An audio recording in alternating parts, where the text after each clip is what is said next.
ಮುತ್ತಪ್ಪರೈ ಪುತ್ರ ರಿಕ್ಕಿ ರೈ ಮೇಲೆ ಫೈರಿಂಗ್ ಪ್ರಕರಣಕ್ಕೆ ಸಂಬಂಧಪಟ್ಟಂತೆ ಯಾರು ಮಾಡಿದ್ದಾರೆ ಅನ್ನೋದು ತನಿಖೆ ಮಾಡ್ತಾ ಇದ್ದಾರೆ. ಗುಂಡು ಹಾರಿಸಿದವರು ಸಿಕ್ಕಿದ ನಂತರ ಗೊತ್ತಾಗುತ್ತೆ.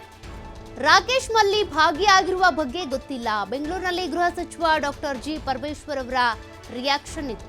ಗುಂಡು ಹಾರಿಸಿದ ಯಾರು ಅನ್ನೋದರ ಬಗ್ಗೆ ಇನ್ನೂ ಮಾಹಿತಿ ಗೊತ್ತಾಗಿಲ್ಲ. ತನಿಖೆ ನಡೀತಾ ಇದೆ.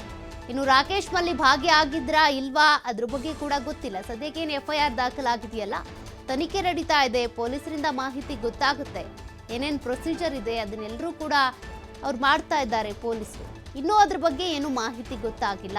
ಯಾರು ಭಾಗಿಯಾಗಿದ್ದು, ಯಾರು ಮಾಡಿದ್ದು, ಈ ರೀತಿ ಶೂಟ್ ಮಾಡಿದ್ಯಾರು, ಸ್ಕೆಚ್ ಹಾಕಿದ್ಯಾರೋ ಅದೆಲ್ಲದ್ರ ಬಗ್ಗೆ ಕೂಡ ಪೊಲೀಸರು ಸದ್ಯ ತನಿಖೆ ಮಾಡ್ತಾ ಇದ್ದಾರೆ ಅಂತ. ಮುತ್ತಪ್ಪರೈ ಅವರ ಪುತ್ರ ರಿಕ್ಕಿ ರೈ ಮೇಲೆ ಆದಂಥ ಗುಂಡಿನ ದಾಳಿಗೆ ಸಂಬಂಧಪಟ್ಟಂತೆ ಪರಮೇಶ್ವರ್ ಅವರ ಪ್ರತಿಕ್ರಿಯೆ ಇದು. ಯಾರು ಮಾಡಿದ್ರು ಅನ್ನೋದನ್ನ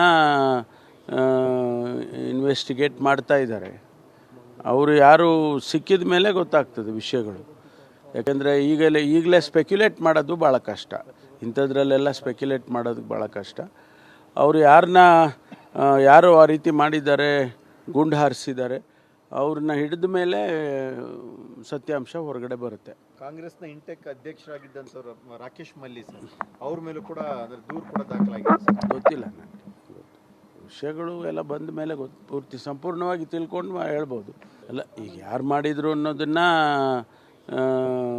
ಇನ್ವೆಸ್ಟಿಗೇಟ್ ಮಾಡ್ತಾ ಇದ್ದಾರೆ. ಅವರು ಯಾರು ಸಿಕ್ಕಿದ ಮೇಲೆ ಗೊತ್ತಾಗ್ತದೆ ವಿಷಯಗಳು.